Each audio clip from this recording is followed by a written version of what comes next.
Bismillahirrahmanirrahim. Assalamualaikum warahmatullahi wabarakatuh. Innal hamdalillah nahmaduhu wa nasta'inuhu wa nastahdihi wa nastaghfiruhu wa natubu ilaihi wa na'udzu billahi min syururi anfusina wa sayyiati a'malina. May yahdihillahu fala mudhillalah wa may yudlilhu fala hadiyalah.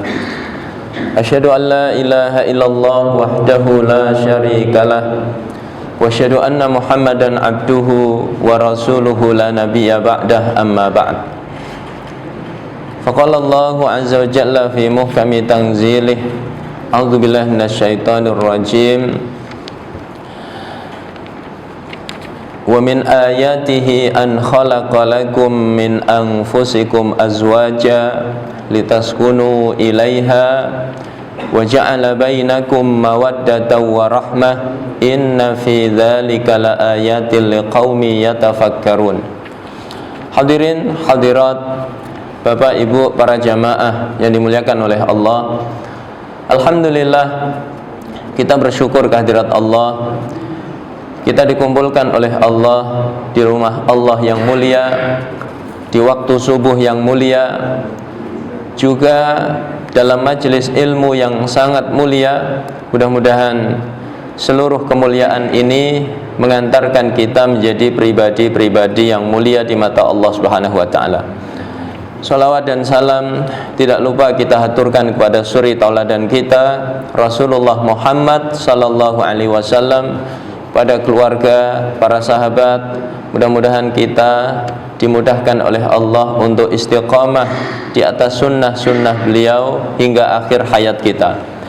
Jamaah dimuliakan oleh Allah, mari kita lanjutkan interaksi kita terhadap kitab Mukhtasar Minhajil Qasidin yang ditulis oleh Al-Imam Ibnu Qudamah Al-Maqdisi, yang merupakan ringkasan dari Minhajul Qasidin, ditulis oleh Imam Ibnul Jauzi, yang semuanya merupakan intisari dari kitab Ihya Ulumuddin, ditulis oleh Al-Imam Al-Ghazali. Kita sampai pada faslun fi adabil muasyarati wan nadhari fima ala zauji wa fima ala zaujati. Pasal tentang adab-adab muasyarah, ya, pergaulan suami dengan istri, dan pandangan tentang apa yang wajib bagi suami dan yang wajib bagi istri. Sebuah perkara yang sangat penting, karena kita hari ini adalah para suami dan juga para istri.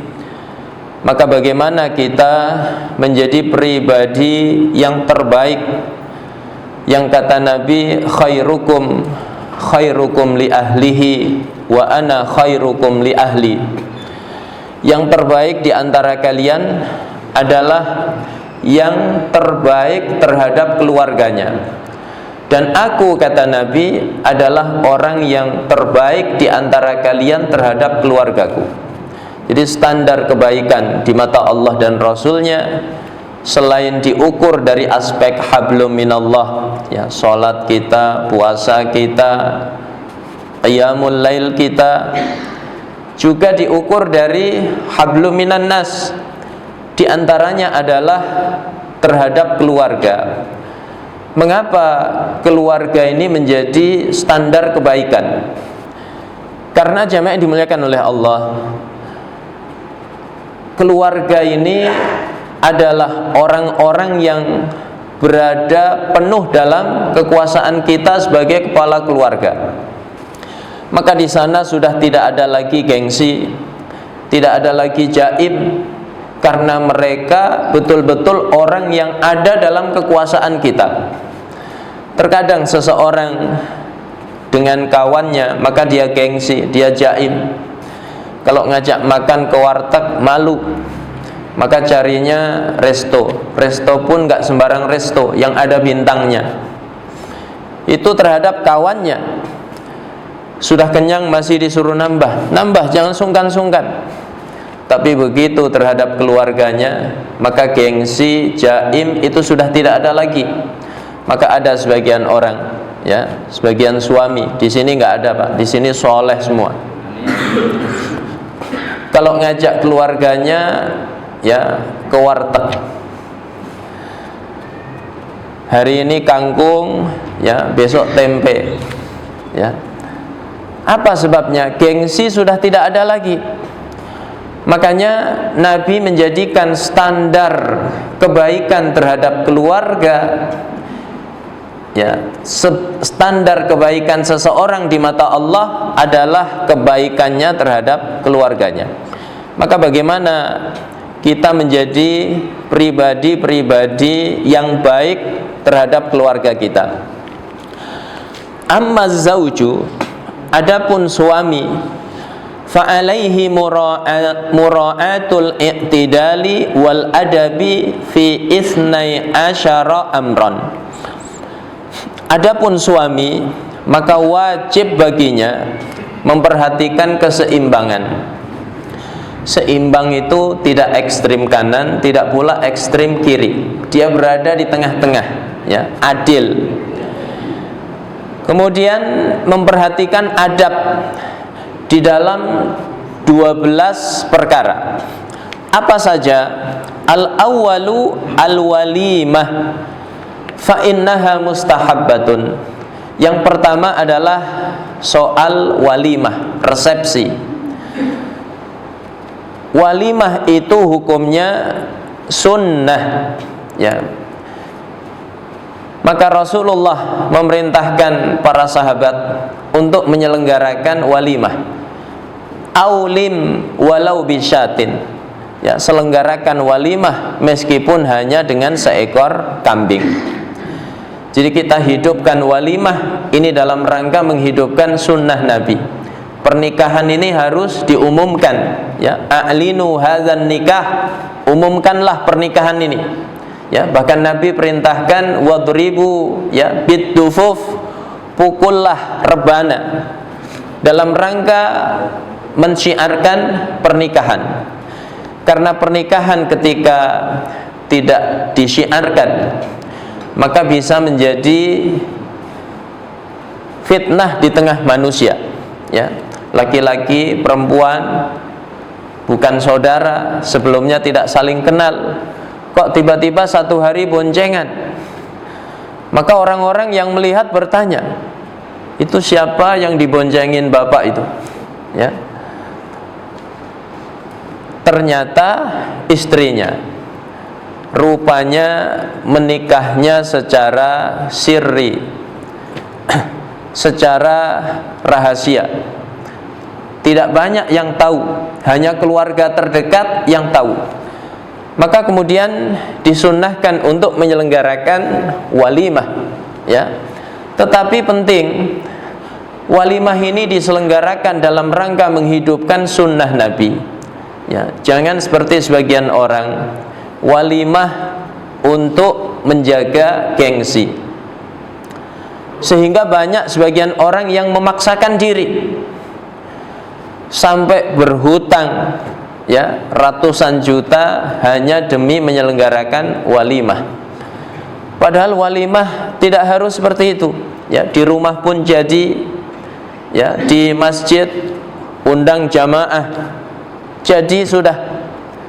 Mengapa harus memaksakan diri, sewa gedung, sewa hotel, ya, sewa makanan yang bintang 5? Ini memaksakan diri, sehingga pernikahan baru selesai sudah dililit hutang, ya. Makanya penting, kata Imam Al-Ghazali, yang pertama yang harus diperhatikan adalah menjaga keseimbangan walimah, ya. Walimah ini mustahabbah, dianjurkan. Kemudian yang kedua, husnul khuluqi ma'az zaujat, akhlak yang baik terhadap, ya, para istri. Wahtimalul adza minhunna liqusuri aqlihinna, dan sabar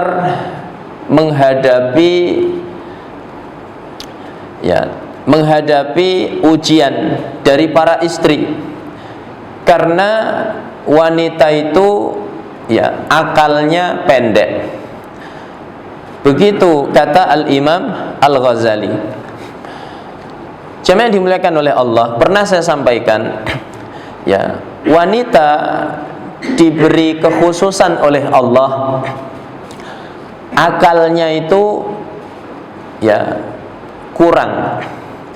Makanya kata Nabi, ma ra'aitu min naqisati aqlin wa dinin, tidaklah aku melihat orang-orang yang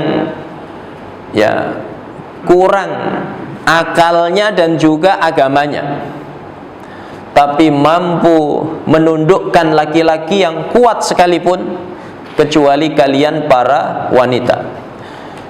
Jadi ini satu kelebihan dari Allah Subhanahu wa ta'ala.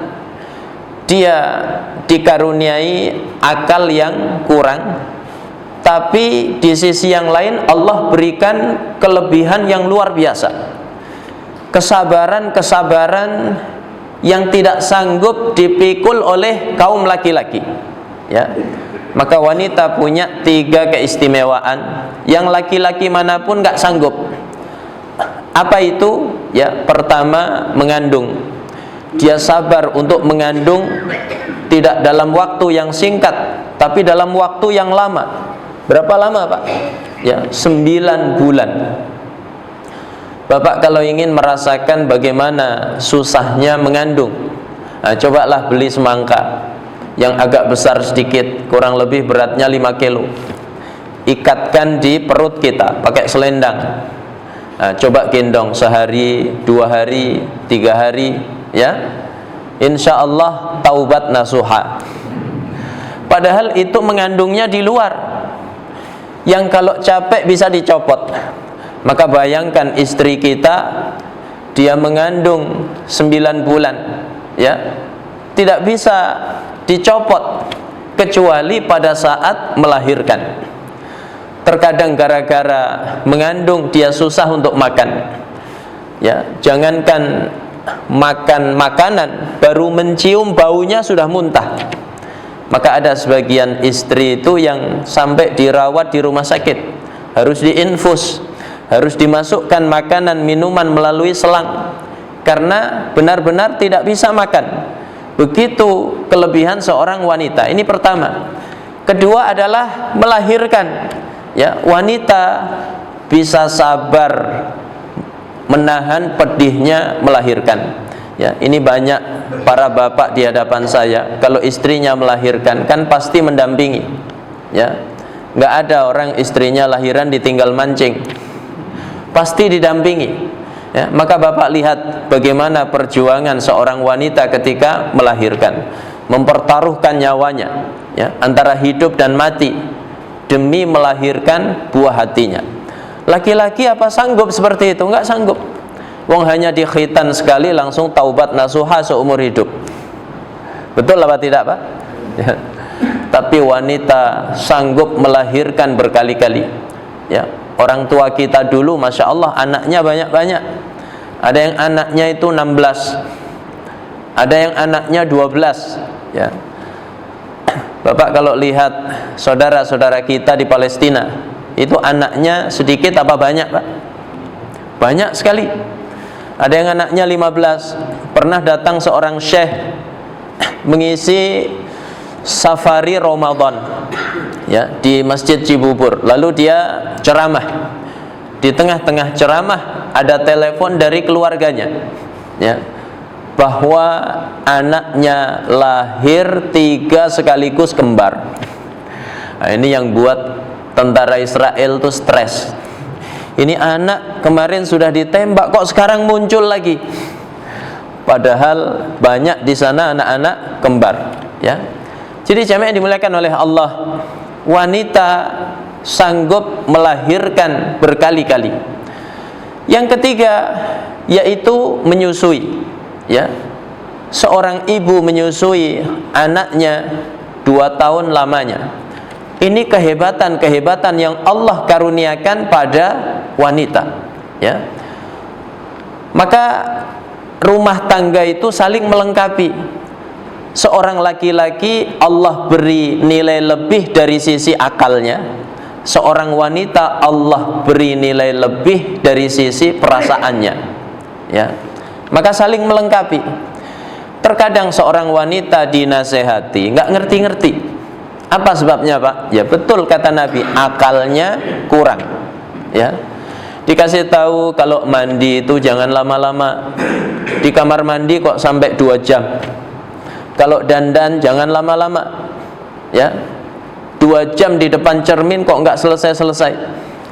Masih saja setiap mandi ya lama, dandan ya lama. Apalagi kalau belanja, dari sejak matahari terbit sampai matahari terbenam, ya.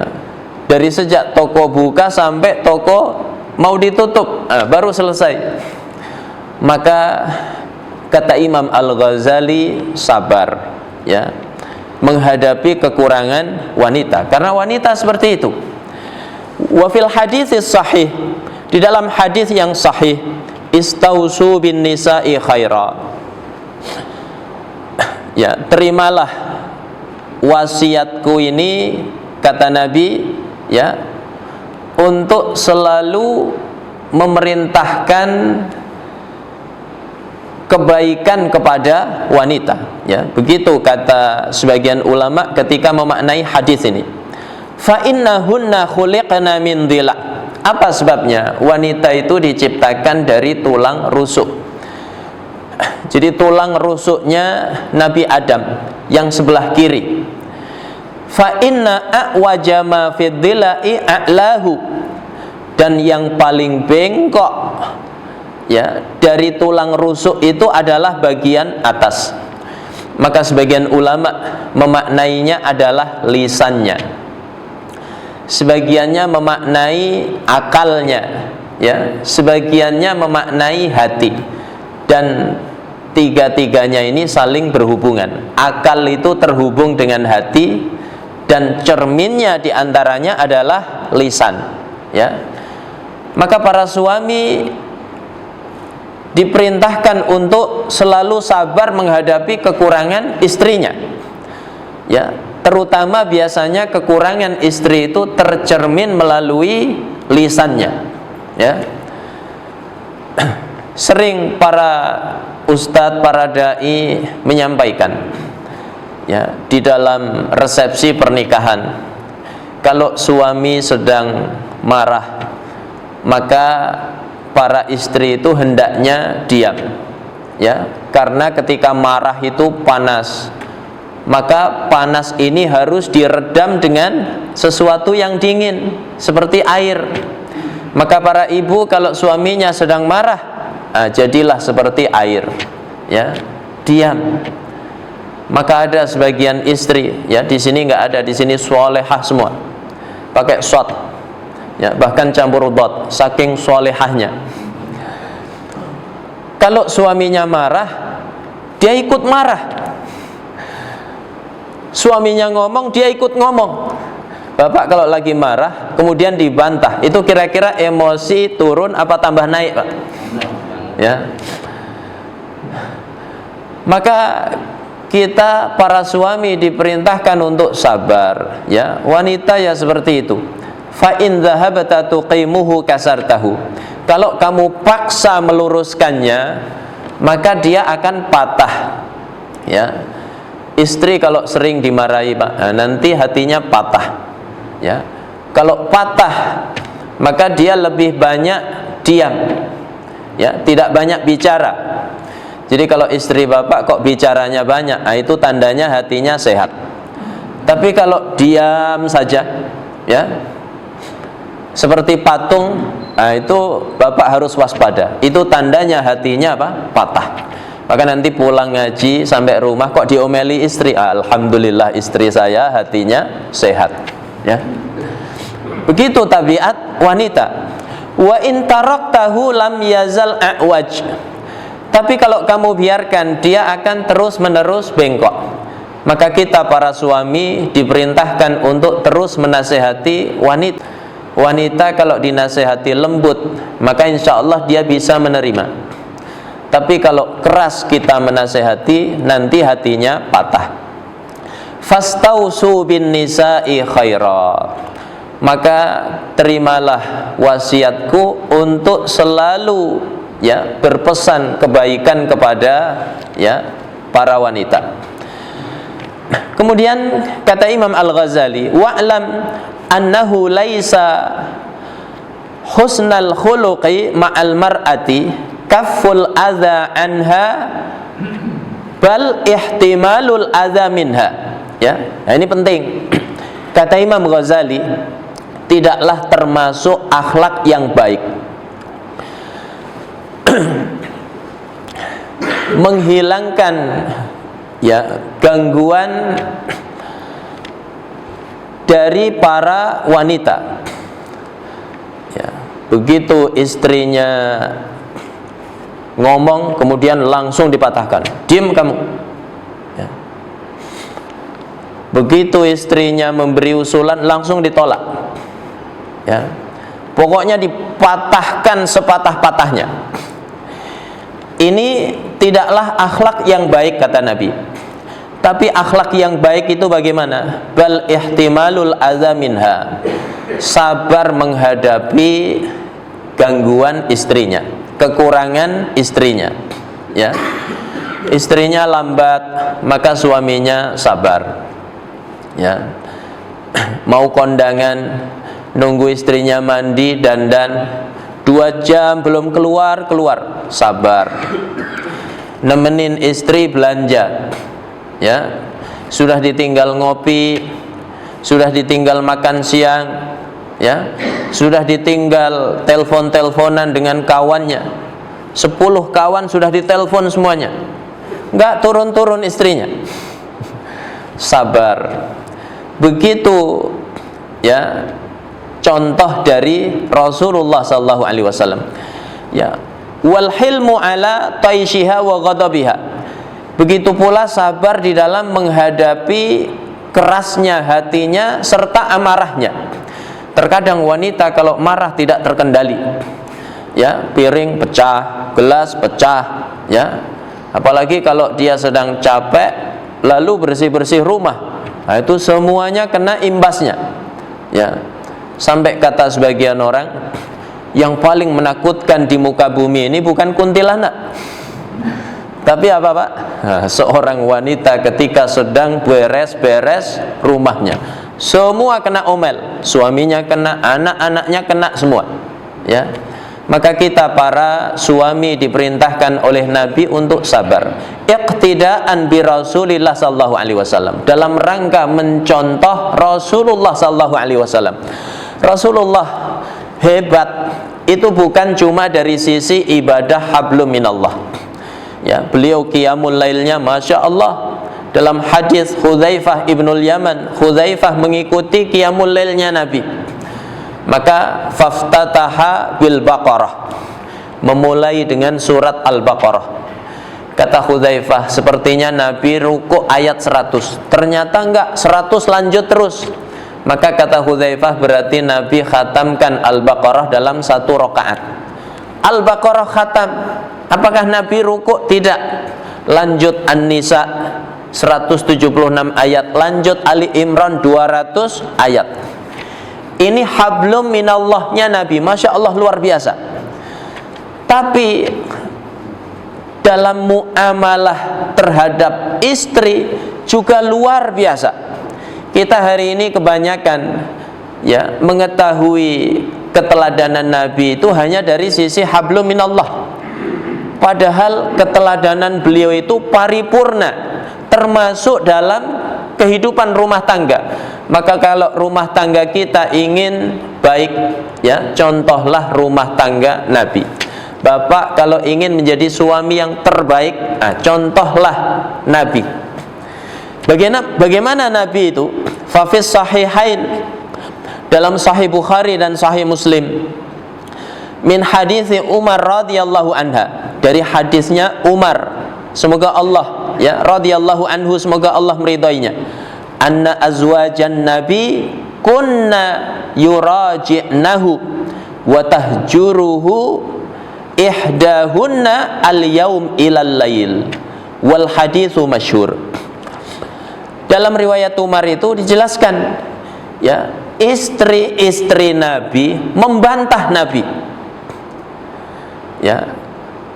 Bahkan tidak hanya sampai di situ, istri-istri Nabi itu pernah ngambek, nggak mengajak Nabi bicara, meninggalkan Nabi dari siang sampai malam ya. Hadis ini masyhur kata Imam Al-Ghazali. Satu ketika Umar mendapati sebagian istrinya itu membantah, maka Umar heran. Umar menasihati istrinya, enggak pantas wanita seperti itu perilakunya ya. Kata istrinya, wahai Umar, apa kamu enggak tahu istri-istri Nabi membantah Nabi, bahkan meninggalkannya dari siang sampai malam ya. Jamaah dimuliakan oleh Allah, maka Umar kemudian mencari putrinya, yaitu Hafsah. Hafsah ini salah satu istri Nabi. Umar menemui Hafsah ya. Kata Umar, aturaji'i Rasulullah sallallahu alaihi wasallam, apakah kamu berani membantah Rasulullah sallallahu alaihi wasallam ya. Kemudian kata Umar, laqad khibti ya wa khasirti, sungguh kamu benar-benar rugi. Ata'manina min ghadabillah bisababi ghadabi Rasulillah sallallahu alaihi wasallam. Apakah kalian para wanita ini bisa aman dari kemurkaan Allah? Allah itu murka disebabkan kemurkaan Rasulnya ya. Maka Umar menasihati anaknya. Jemaah dimuliakan oleh Allah, bahkan pada tahun ke-9 Hijriah, saat itu kaum muslimin di Madinah menghadapi situasi yang genting ya. Apa sebabnya? Ada sebuah kerajaan, yaitu kerajaan Ghassan ya, kerajaan Arab yang berpihak kepada Romawi itu mengancam menyerang Madinah. Maka kaum muslimin di Madinah setiap mendengar suara-suara yang tidak lazim ya, ada suara geruduk maka kaum muslimin mengira itu adalah suara ya kedatangan pasukan Ghassan. Hari itu Rasulullah itu sedang marah kepada istri-istrinya. Bahkan diriwayatkan Rasulullah itu meninggalkan istrinya ya, saking marahnya, tidak cuma sehari dua hari, tapi sebulan lamanya ya. Bapak pernah tinggalin istri sampai sebulan, Pak ya. Nah, jamaah yang dimuliakan oleh Allah, Umar hari itu dia punya kawan sahabat Ansar. Kalau Umar sibuk cari nafkah, maka dia tugaskan sahabat Ansar ini untuk mendengarkan hadisnya Nabi ya. Duduk di majelis ilmunya Nabi.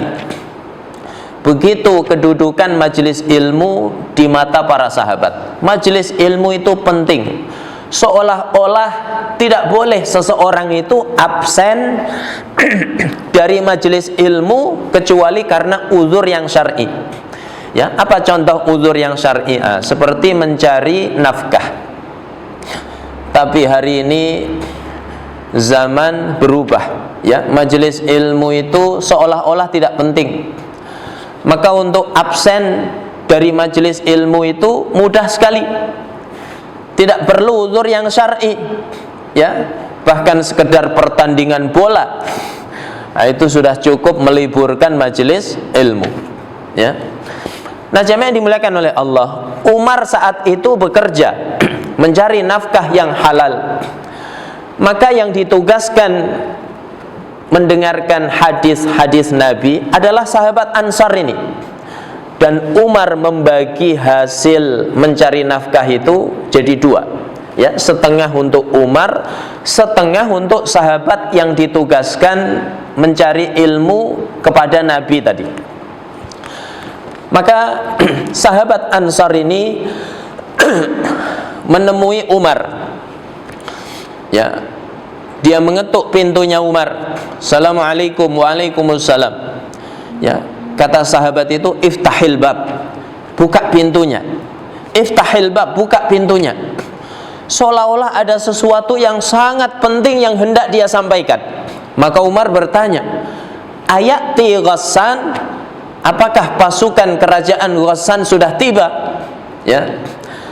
Apa kata sahabat Ansar ini? Bal asyaddu minhum, bahkan lebih dahsyat dibanding tentara Ghassan.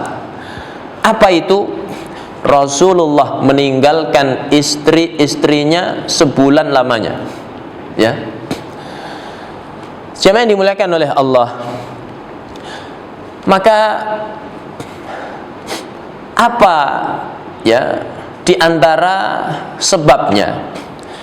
Disebutkan hari itu istri-istri Nabi itu meminta, ya, nafkah yang lebih.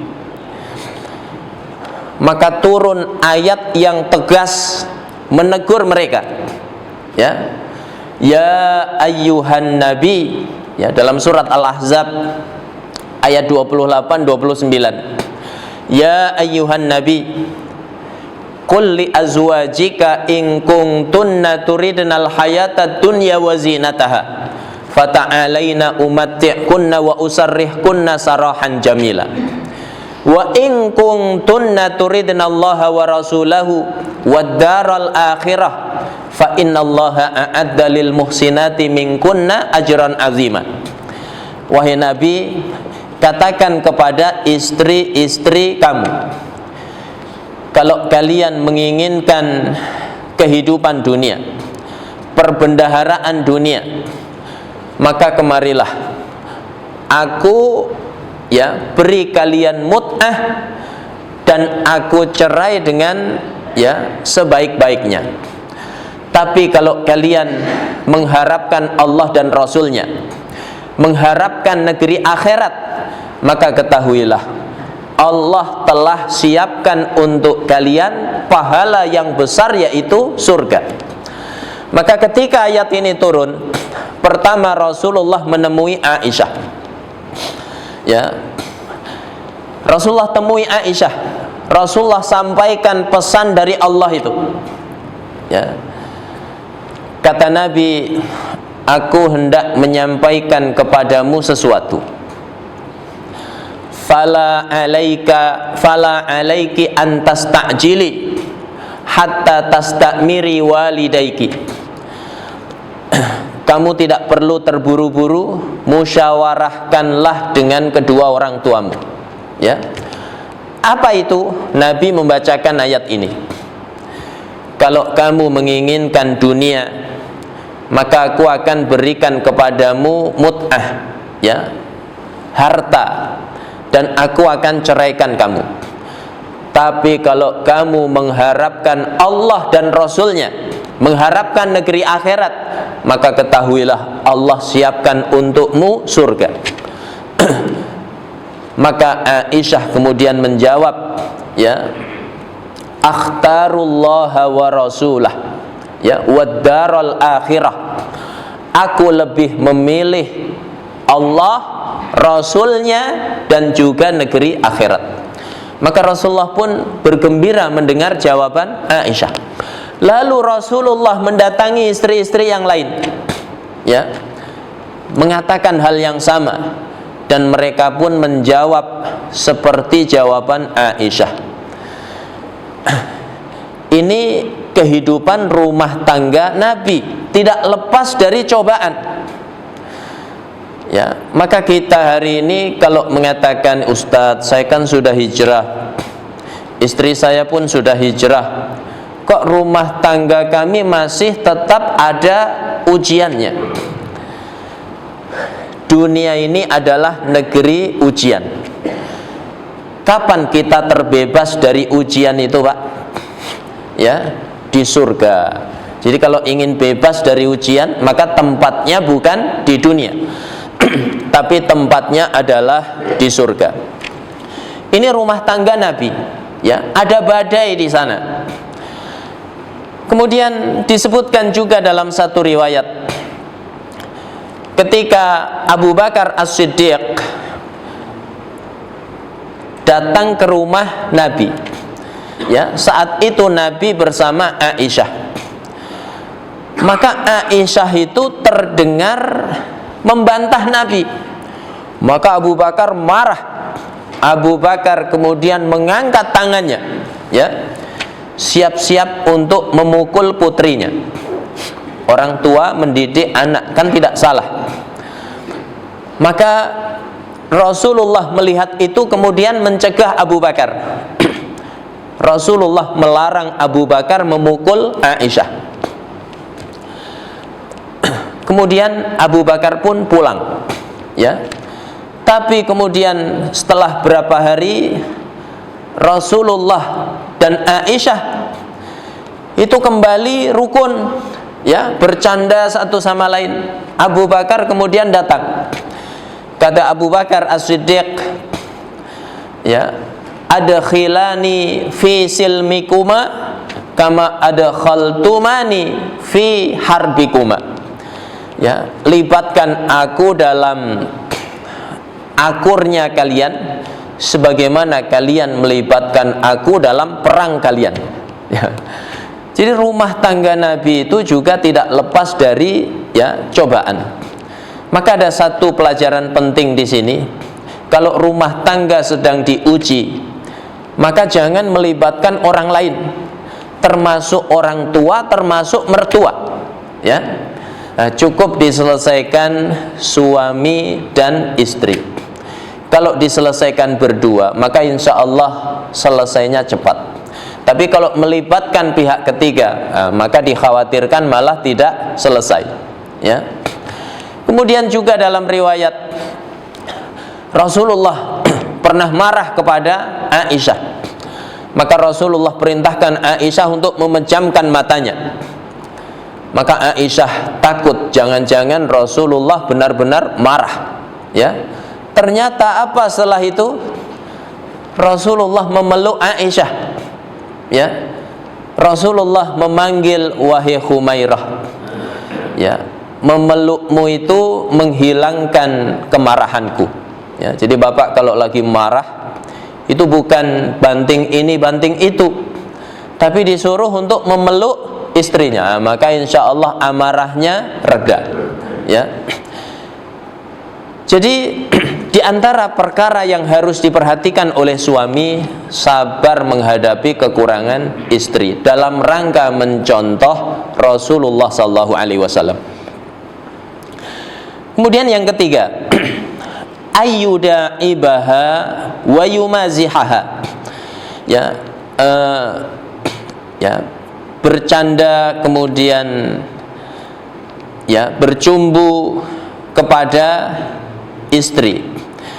Waqad sabaqa Rasulullah sallallahu alaihi wasallam Aisyah radhiyallahu anha wa kana yuda'ibu nisa'ahu wa qala li Jabir halla bikran tula'ibuha wa tula'ibuk.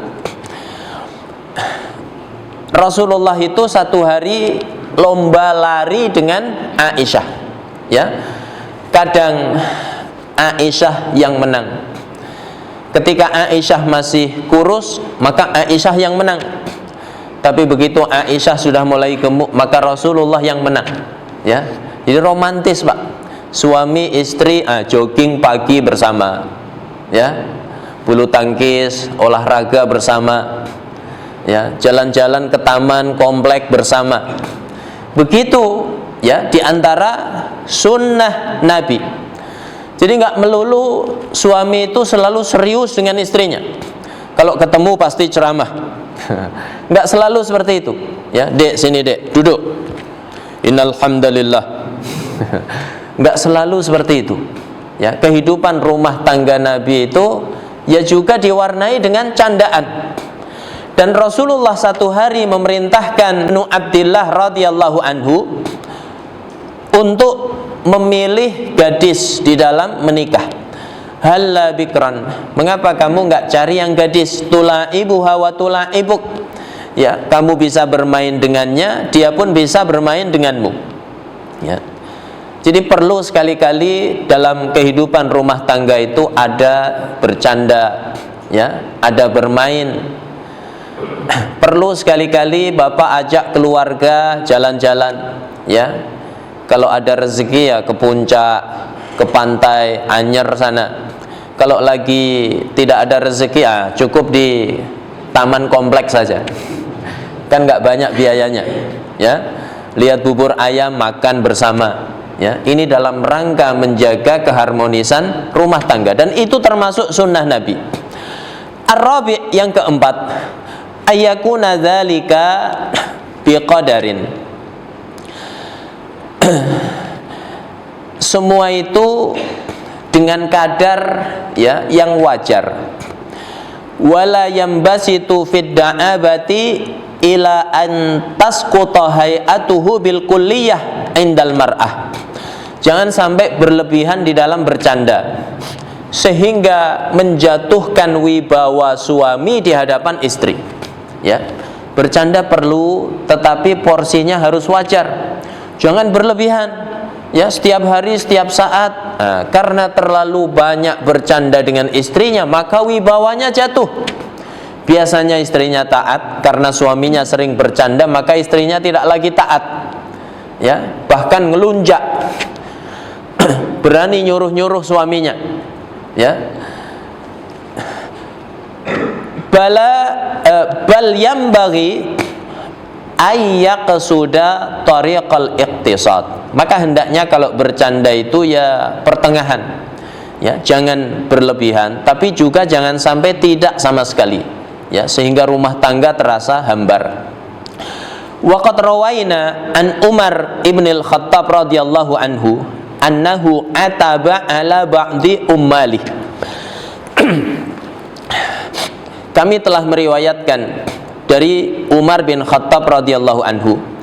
Umar itu pernah memarahi salah satu pegawainya. Fakallamathu imra'atu Umar radhiyallahu anhu fihi faqalat ya amiral mu'minin fima wajadta alaih. Ya. Umar memarahi salah satu pegawainya. Maka istrinya kemudian berkata kepada Umar, ya, mengapa kamu memarahinya seperti itu? Artinya istrinya Umar ikut campur dalam soal, ya, negara, karena Umar saat itu posisinya adalah Amirul Mukminin.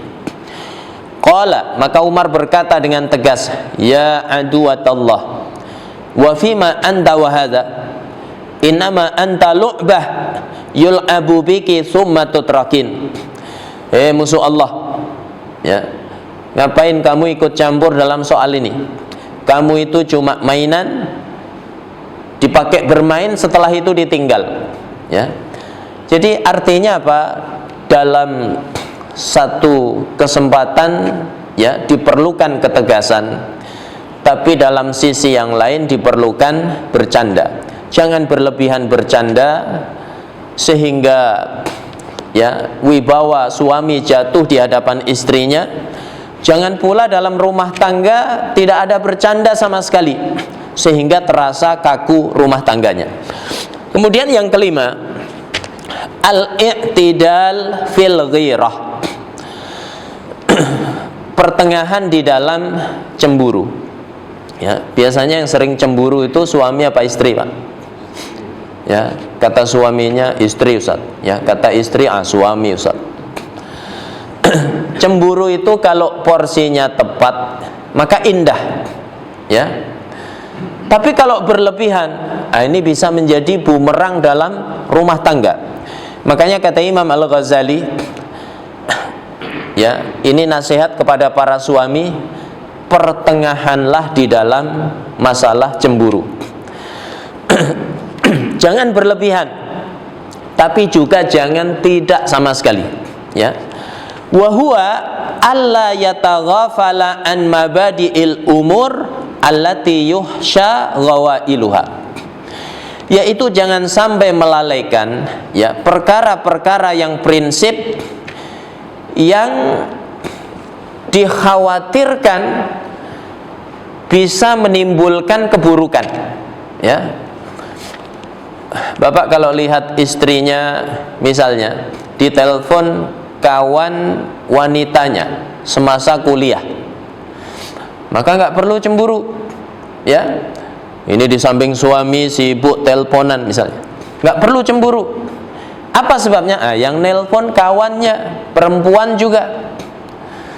Tapi kalau yang nelpon mantannya, Pak, ya, apalagi nelponnya lama, setengah jam belum selesai, 1 jam belum selesai, ketawa cekikikan, maka dalam kondisi seperti ini suami penting menunjukkan kecemburuannya.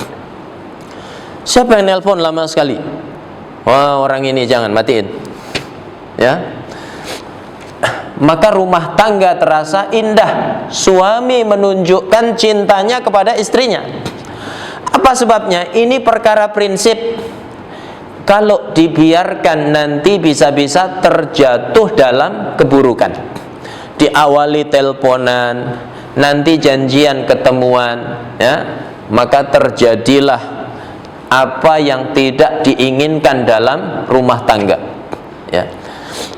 Jadi ada kalanya harus cemburu, ada kalanya tidak perlu cemburu. Kemudian jamaah yang dimuliakan oleh Allah, wala yubaligh fi isa'ati dzan, jangan berlebihan di dalam berburuk sangka, ya. Kalau istrinya zahirnya pulang dari pengajian, ya, kenapa lama pulangnya? Oh iya, tadi habis pengajian arisan, ditutup makan-makan, makanya agak telat. Oh ya sudah, diterima saja, ya. Jangan apa? Berlebihan di dalam suudzan. Mana HP sini saya periksa, WA diperiksa, email diperiksa, sosmed diperiksa, ya. Nah, ini berlebihan di dalam suudzan, itu malah menyebabkan kehancuran dalam rumah tangga.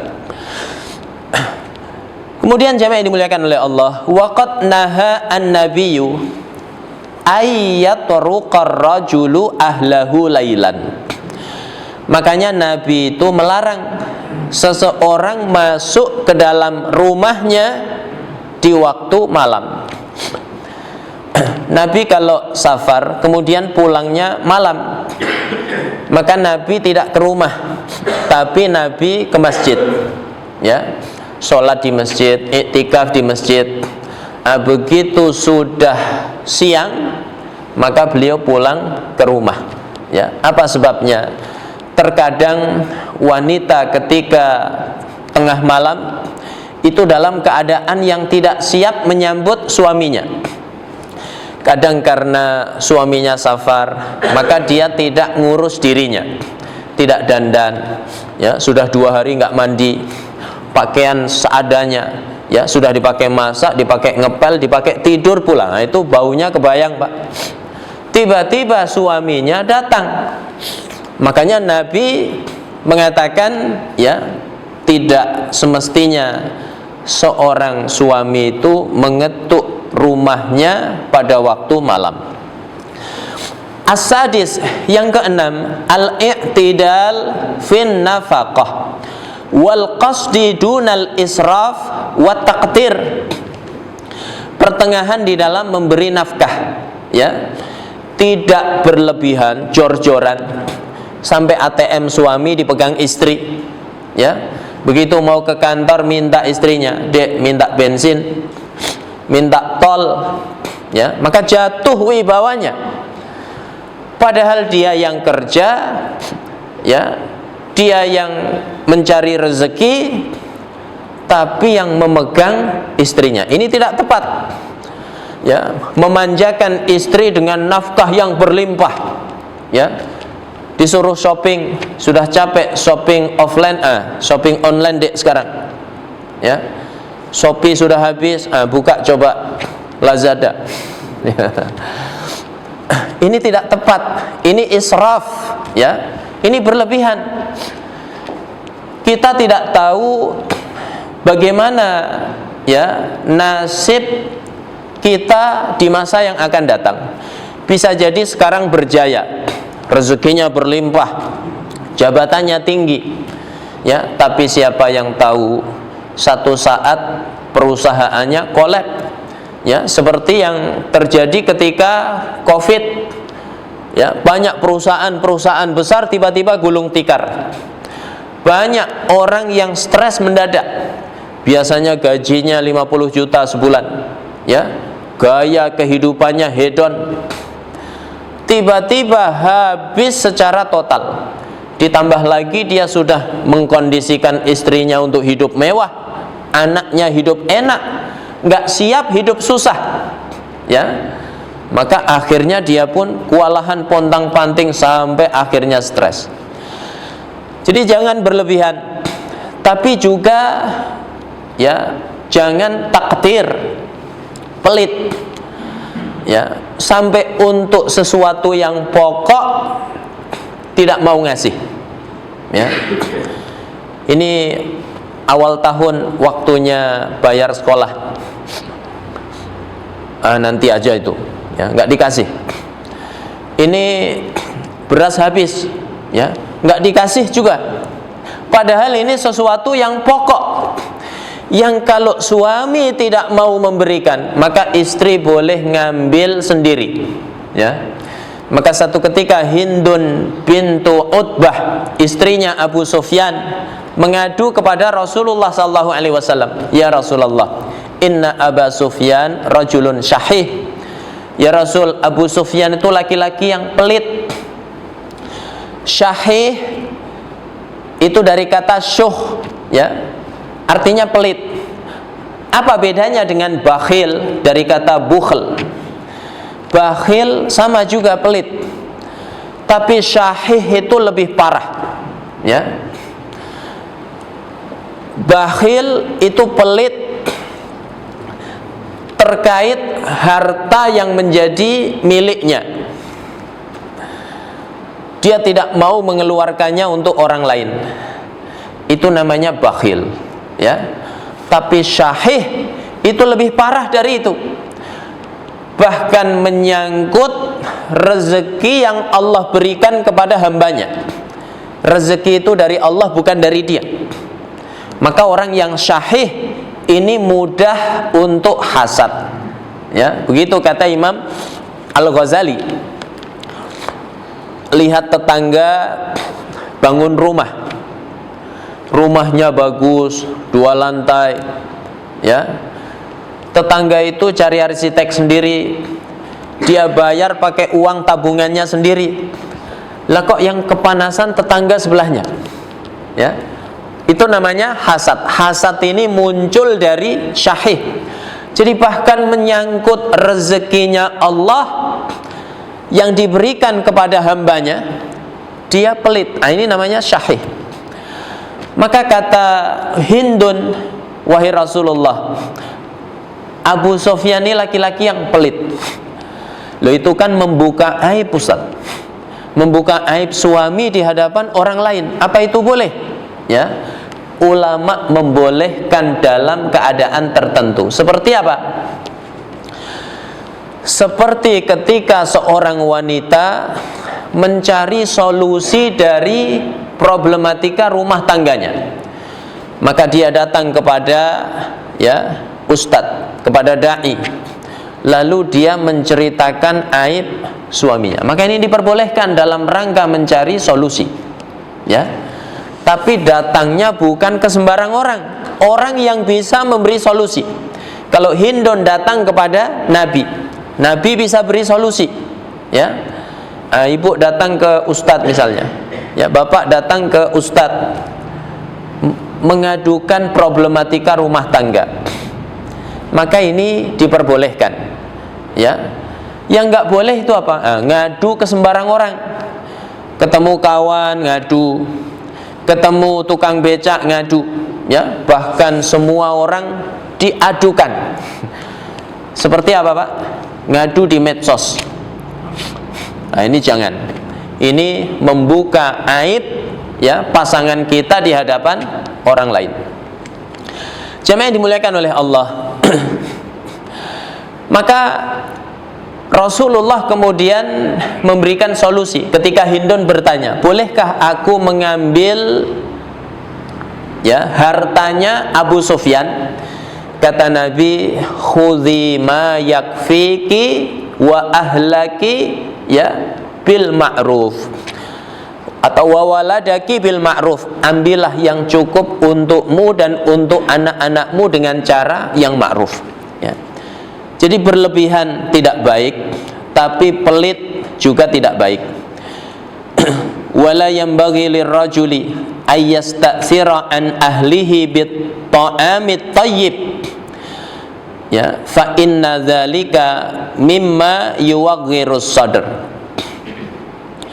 Enggak boleh seorang suami itu egois, ya. Dia makan makanan yang lezat, istrinya tidak dibelikan, ya. Bapak misalnya pulang kerja beli durian montong, masih mahal harganya, ya. Kalau bawa pulang, wah mahal ini, anak minta, istri minta, maka dia makan sendiri, ya. Padahal durian itu baunya awet apa tidak, Pak? Awet. Dia makan jam 5 sampai rumah jam 7 masih tercium baunya. Istrinya mencium bau durian, anak-anaknya cium bau durian, tapi nggak makan duriannya. Nah, ini kata Imam Ghazali itu menyesakkan hati, ya. Kalau memang belum mampu membelikan anak, istri, maka suami jangan egois makan enak sendirian. Itu menyesakkan hati.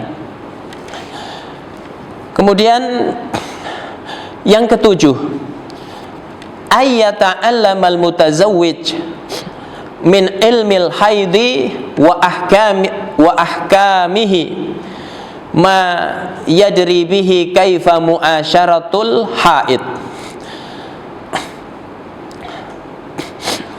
Dan hendaknya suami itu mempelajari ilmu tentang haid, ya. Kata Syekh bin Baz, persoalan haid ini termasuk persoalan fikih yang paling rumit, ya. Karena sama-sama keluar darah, bisa dihukumi haid, bisa dihukumi istihadah, ya, darah penyakit. Dan konsekuensinya berbeda. Kalau haid, maka seorang wanita tidak boleh sholat, tidak boleh puasa, ya. Kemudian tidak boleh memegang mushaf, tidak boleh hubungan suami istri. Tapi kalau itu istihadah, maka diperbolehkan semua yang terlarang tadi, ya. Secara zahir mirip, tapi secara konsekuensi berbeda. Maka suami harus paham, ya. Wa yulaqinuhal i'tiqad as-sahih, ya, mengajarkan keyakinan yang benar. Wa yuzilu an qalbiha kulla bid'atin in kanat. Kemudian menghilangkan bid'ah dari istrinya jika bid'ah itu masih ada, ya.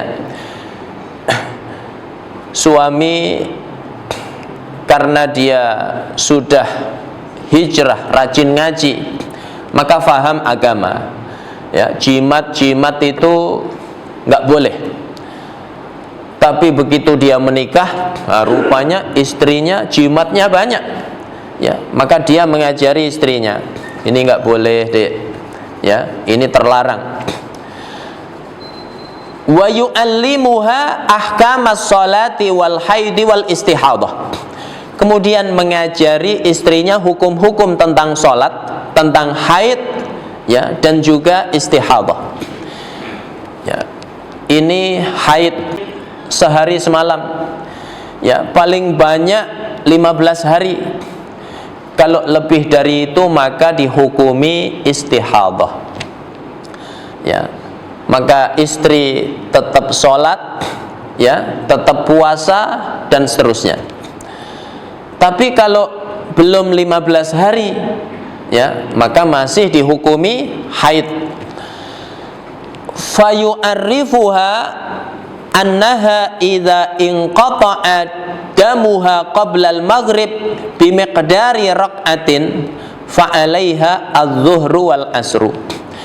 Maka suami mengajari istrinya, kalau darah telah berhenti sesaat sebelum maghrib, yang kira-kira kalau dipakai sholat itu masih cukup dapat 1 rakaat, ya, maka wajib bagi istri untuk mengqadha zuhur dan asar, ya, karena dia sucinya sebelum maghrib, ya, begitu 5 menit sebelum maghrib suci. Kalau dipakai sholat masih cukup apa tidak, Pak? Masih cukup. Maka dia pun mandi. Begitu mandi ternyata sudah azan maghrib, maka waktu zuhur asar sudah habis, ya, maka dia mengqadha zuhur dan asar. Wa idza qata'a damuha qabla subhi bimiqdari raq'atin fa 'alaiha qada'ul maghrib wal isya. Wa hadza la yakadun nisa'u yura'inahu.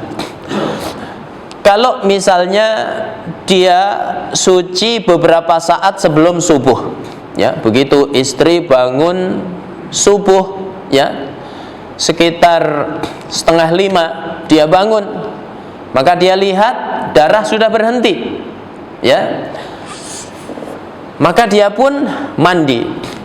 Begitu mandi azan subuh berkumandang, ya, maka dia pun tunaikan sholat subuh.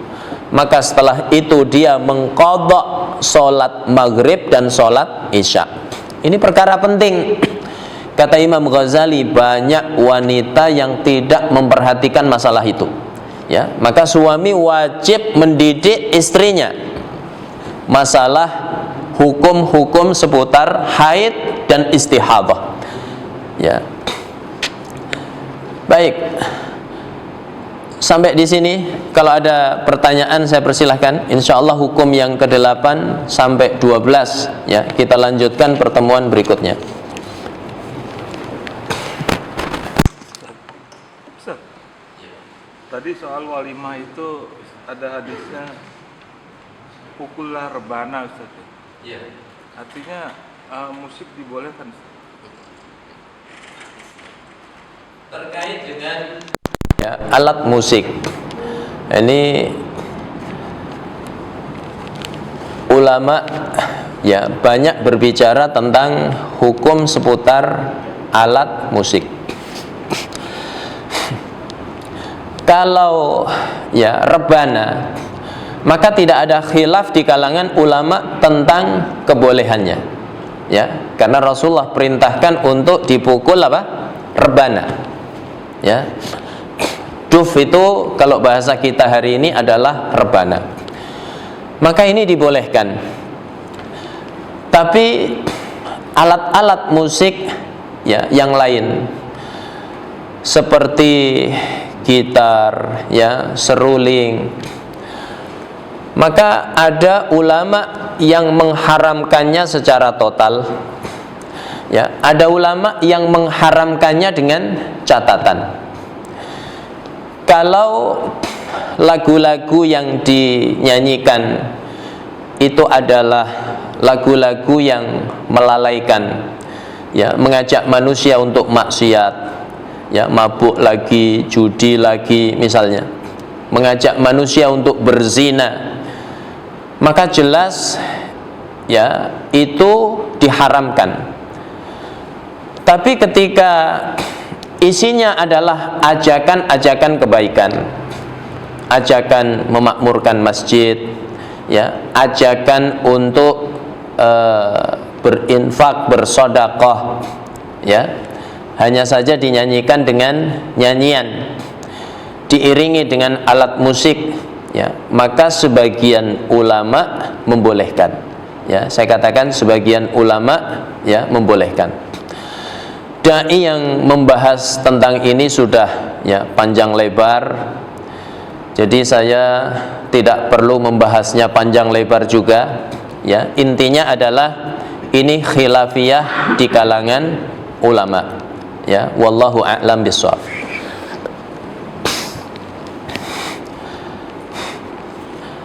Kalau masih ada silahkan, kalau tidak ada kita tutup dengan doa kafaratul majlis, ya. Subhanakallahumma bihamdik asyhadu an la ilaha illa anta astaghfiruka wa atubu ilaik.